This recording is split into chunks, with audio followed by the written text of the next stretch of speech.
Now, this statement has been drafted by Jeff Steinberg, and it concerns a Glass-Steagall fight, and it's titled Wall Street Mafia in Desperate Drive to Stop Glass-Steagall. The criminal enterprise known as the Wall Street Too Big to Fail Banks is engaged in a desperate effort to block passage of Glass-Steagall.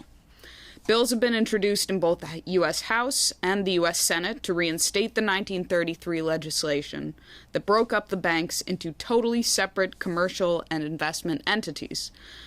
Through a lobbying effort estimated to have cost more than $300 million, Wall Street was able to repeal Glass-Steagall in 1999. So far, 25 state legislatures have introduced or passed resolutions demanding that their congressional delegations support Glass-Steagall's passage. And major labor, farm, and civil rights organizations have also fully endorsed the reinstatement of Glass-Steagall separation.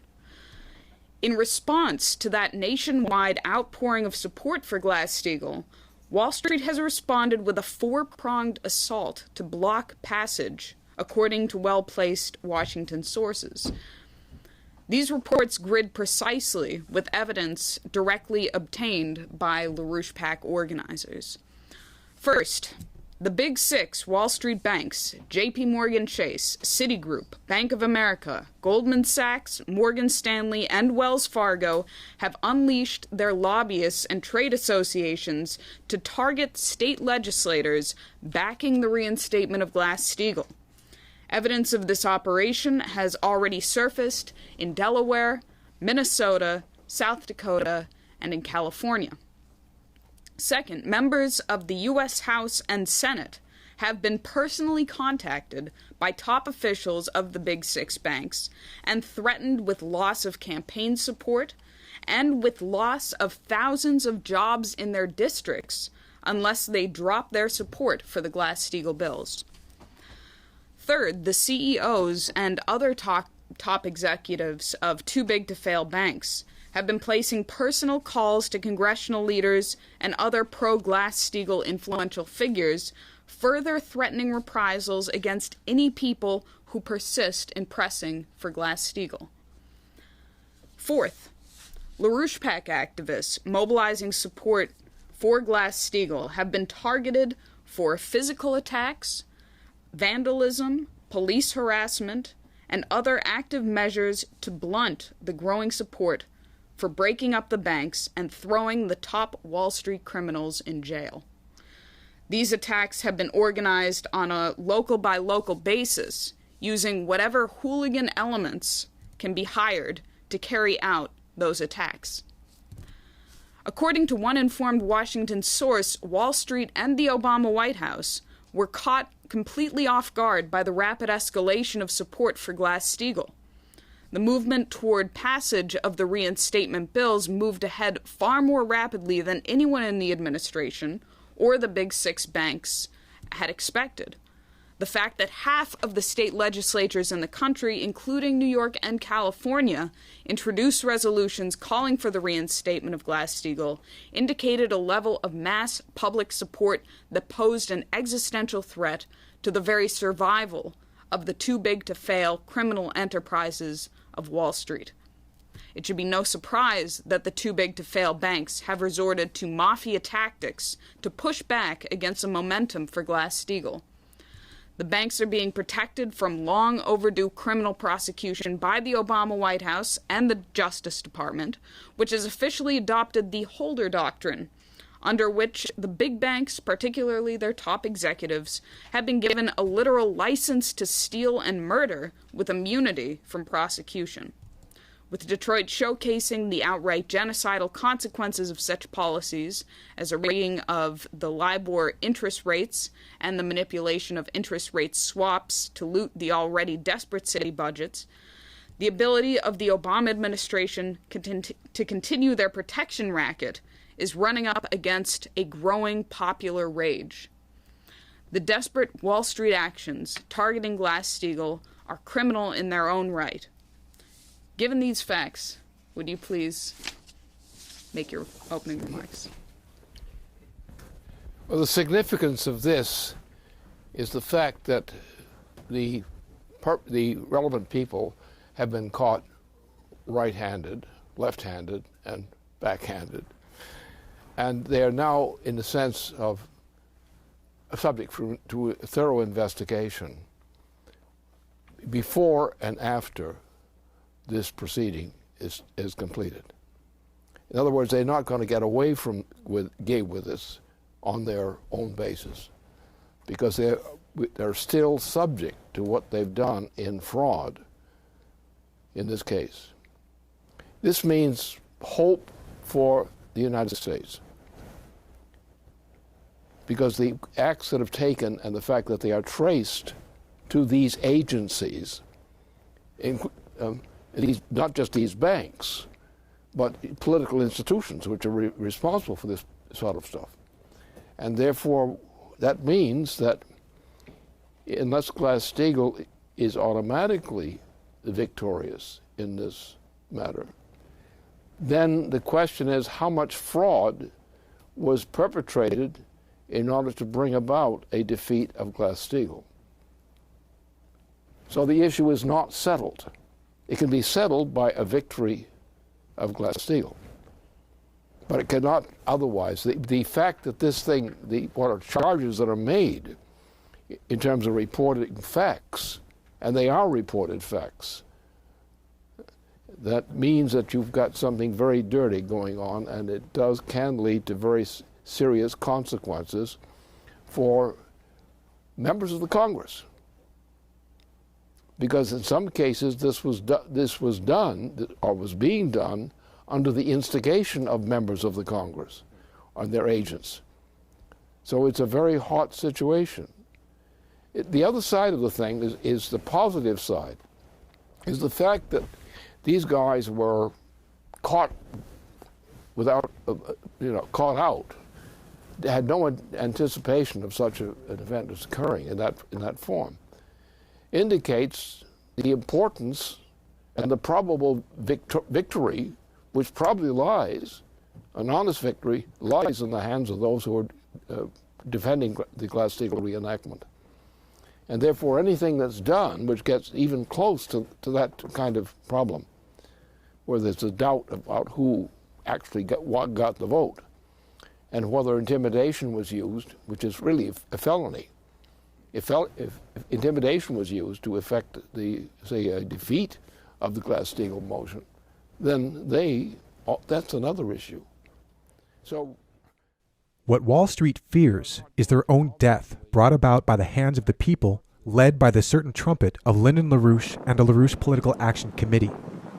Our activity across the nation has demonstrated that, indeed, we have the power to shut down this deadly criminal operation. With the introduction this past week of Assembly Concurrent Resolution 73 in California, which urges the President and the Congress of the United States to enact federal legislation to protect the public interests by reviving the separation between commercial banking and speculative activity embodied in the Glass-Steagall Act. Half the states of the Union have some sort of official activity on the books calling for the restoration of Glass-Steagall. LaRouche put out the call. He said that we're going to take the states for Glass-Steagall, to memorialize Glass-Steagall, and create an impetus in the nation for the Congress to reverse its cowardly ways and enact Glass-Steagall. So California obviously was, as it was said, a tough nut to crack. But, we set out to do it. I mean, we set the goal to get 20 state legislatures introducing a Glass-Steagall bill, maybe to be done by maybe 2 months ago. So I think back in April, we amassed a contingent of about 15 contacts, not to mention the full-time LaRouchePAC organizing staff in San Francisco for a blitzkrieg against the state capitol. We're seeing a certain takeoff point, and then at the culmination of that, you see a new bill introduced into the Senate making it 2 bills in the Senate, and then we have over 70 co-sponsors now on the House bill, H.R. 129. But yeah, I mean, we basically went to every office. We thoroughly briefed the staff members, or aides mostly, and the assembly people and the senators in the hallways if we were able to catch them. And, you know, there's a superficial agreement with Glass-Steagall, you know, which is it's hard to gauge whether or not some people are actually committed in principle to actually ramming it through and being a champion for Glass-Steagall. I think what's interesting is that all the while during this period, what was the line? What was being said about it? You'll never get Glass-Steagall through. It's not possible. Wall Street's got too much power, and Congress is too corrupt, and the American people are too stupid.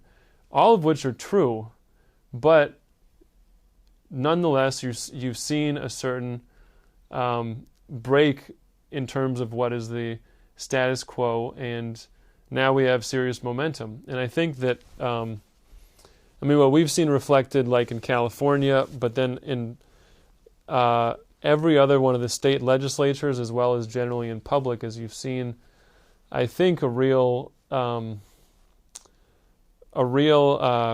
case study in the fallacy of popular opinion, in thinking that you can play it safe by following the trend lines of one thing or the other, as opposed to realizing that, which is what we've communicated to the better people in the state houses who have put forward bills, is look, this system's coming down.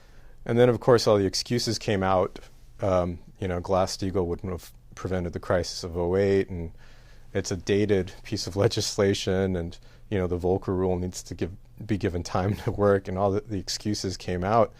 So the responses ran the gamut of staff members or aides actually running interference against our organizers, some of whom actually had made appointments to speak with staff, having them come in and cut in and say, the staff member has an important meeting and he no longer can speak with you, to what happened 2 weeks ago, which was myself and 2 other LaRouchePAC organizers actually sitting down with a high-ranking staff member discussing which bill in the Senate we wanted articulated in the language of the bill, the 800 series bill or the 1200 series bill.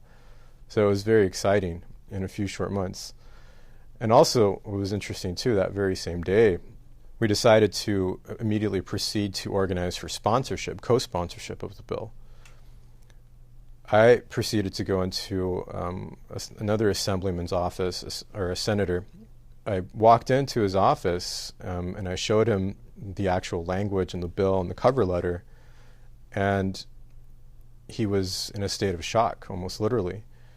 And he had realized that, through 3 months, 4 months of stonewalling on Glass-Steagall, and I handed him the bill, and it turns out he was on the wrong side of the wall.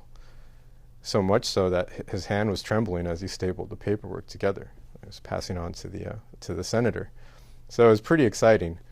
And then one of our other organizers had been organizing within the Senate too. And as soon as I stepped out, this other staff member from an adjacent senator's office comes in, closes the door behind this other staff member whom I just gave the information to, and what I presume to put the exclamation point on what we had said, what we had done.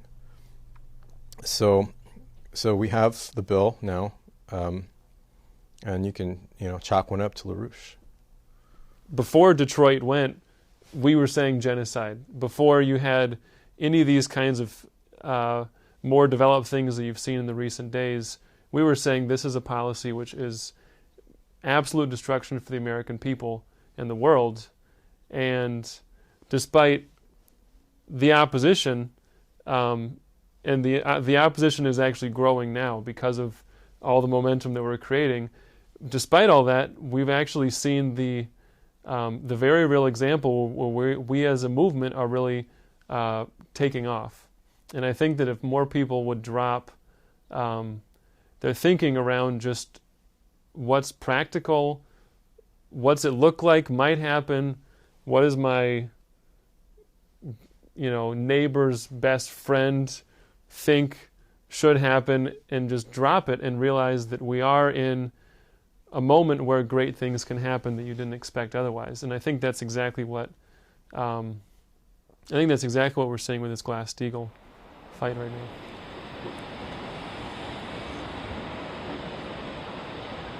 This past week, the first week of the congressional recess, we have continued the mobilization on Glass-Steagall into the California State House and around the nation. Michael Steger of the Policy Committee discusses this in light of what led the Friday webcast, namely the blowback and counter-operations against our work. What we've got to do now is create a juggernaut. We've got to build that landslide kind of victory of support, which in essence is there. And it's there because of two key factors. One is what you're describing with this blowback. It's pathetic. It is an attempt by a schoolyard bully who just peed his pants to try to beat everybody up.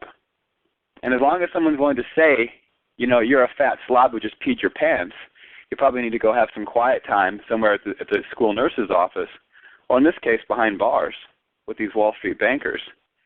Then that will change the course of history. But all it is brute intimidation. So we've had some bankers call up the various state assembly members and tell them to drop the resolution.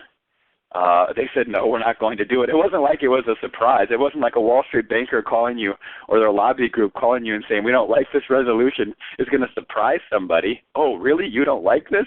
Geez, I wonder why. The more surprising factor was when we talked to a state assemblywoman's office from San Bernardino. Now, this is a city that's been ravaged the same way Detroit has. It's just on a smaller scale, so it didn't get national headlines. And it's the same kind of process that happened in Stockton. It was a huge housing bubble. A bunch of houses were built for this 2-hour commute into the Los Angeles kind of business side of things for work. And it blew out. And you have rampant poverty, large minority groups, and the city's been devastated, and it's massively gang-infested because of it. It's a huge drug center. So this office, likely because of Obama's direct intervention, he comes into Los Angeles last week to meet with DreamWorks, Arnold Schwarzenegger's friends at DreamWorks, and probably had some words to say about his African-American friends in Los Angeles. And it's pure intimidation. And these guys know it. I mean, we've talked to a leading senior state senator from Los Angeles, African-American, who said, Glass-Steagall, there's no reason to support it because this president is so in bed with Wall Street, it will never pass. So these guys know it, but it doesn't mean that brute intimidation and dangling a little carrot in front of them doesn't necessarily get them to do some kind of Pinocchio dance. And in a sense, this office said, look, we can't support this resolution because it's got Lyndon LaRouche's name in it. Oh, well, why not? Why can't you support a resolution with Lyndon LaRouche's name on it? Oh, because he thinks Obama's supporting al-Qaeda. What do you mean he thinks Obama's supporting al-Qaeda? The State Department said Obama's supporting al-Qaeda. Oh, well, he thinks George Bush and the Bush administration had something to do with 9/11. Well, he did. You don't think so? You think the Bush administration was out to defend the American people? That's why it put in police state measures. So the idea that these are the tactics or the ideas that even if this low-level staffer thinks that somehow this is a valid statement shows you that they have no argument except intimidation and buyouts. And it really is the inability of the American people to ridicule this stupidity. To ridicule the stupidity in themselves and the stupidity of this system, which if it continues, that stupidity won't just be stupid, it will lead to mass death. And that's kind of the difference. I think people have to grasp the sense that this will lead to mass death, but simply it should be ridiculed, it should be thrown out, and the people who persecuted it, these Wall Street bankers and their political thugs, should be put on trial for crimes against humanity. So what we're going to do this coming week is make that a clear statement to the California state legislators, that unless you're supporting a fascist police state and the Wall Street policies of mass murder in Detroit, San Bernardino, Vallejo, Stockton, Oakland, and throughout the states of this country, then you better sign on to Glass-Steagall. You better support the resolution. And you better commit yourself to a real Franklin Roosevelt recovery. And I think that's a clear line we have to draw. I think the blowback is pathetic in a certain sense.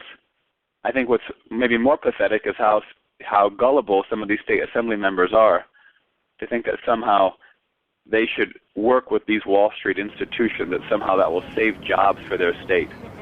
I mean, what a preposterous argument. They're killing the people of their state day and night. Mr. Speaker, it's no secret. The public has weighed in on this. This Congress is acknowledged by all parties and all spectrums as the most unproductive Congress in the history of this country. That's shameful. Polls show us 25 points behind cockroaches in popularity, 23 percentage points behind, what was the last one? Oh, root canals. We're just slightly ahead of Genghis Khan and the Communist Party in popularity.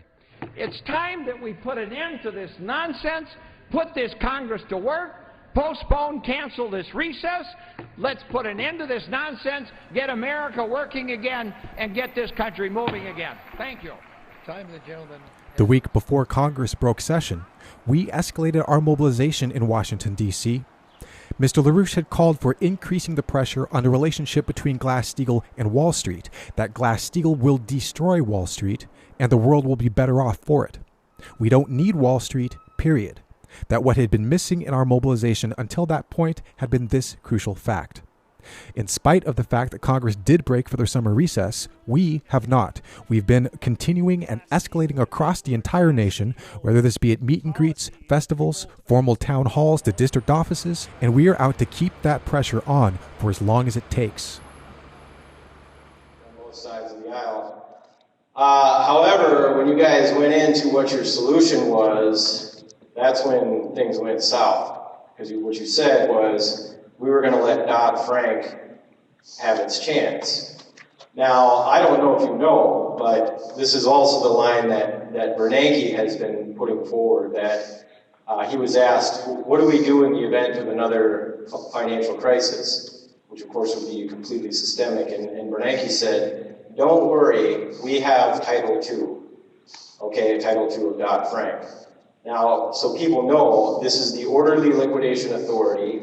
This is exactly what they did in Cyprus. This is what they're attempting to do now in Detroit, where they say that to ensure the financial paper, the derivatives, more of this interest rate swaps that they did in Detroit, we will have the right to take deposits, or in the case of Detroit, steal the pensions, to ensure that the value of this financial paper is upheld. Because it's so important that these international banks, like these criminal operations like JP Morgan, maintain their status. And so what's clear now, because I know that there's been a raging fight around Glass-Steagall, which would absolutely crush this. Separate the gambling racket away from our commercial banks, let the swindlers go their own way, they're all going to collapse and all good for it. That should be the intention, bankrupt these SOBs. But what's clear to me now is that the fight to bring back Glass-Steagall has been blocked. And the head of JP Morgan today, Jamie Dimon, just came out and said he's the one against Glass-Steagall. You can have a debate about ring fencing and Glass-Steagall. Glass-Steagall wasn't the problem. Remember, if you look at what happened, Fannie Mae... They're not going to let it through, because they know what it means. This will wipe these guys out. And so, I don't know, I'm just wondering, I've heard you say, let's give Dodd-Frank a chance, whereas we could move with Glass-Steagall, but why would you ever listen to the likes of these Jamie Dimon? I mean, it's a completely criminal operation with roots in fascism. I mean, it's clear. Just the final note here, but they backed a coup against FDR. They had no allegiance to this country. They have allegiance to them and their system, this international system of cartels and so forth. So with Glass-Steagall, we can bring them down. I'd just like to address that. Actually quite open to exploring other strategies, including Glass-Steagall. We have a bipartisan duo John McCain and Elizabeth Warren, not two folks who start in the same place on a lot of issues, have come together and say, let's add this additional set of firewalls that is between essentially commercial banking activities, which is taking deposits and making loans, and investment banking activity, which is to write securities, take loans, package them, and write securities.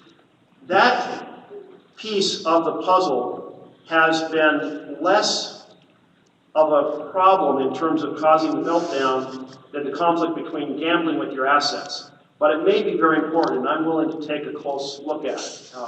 Now, you just said that you need to do more work on Dodd-Frank versus Glass-Steagall.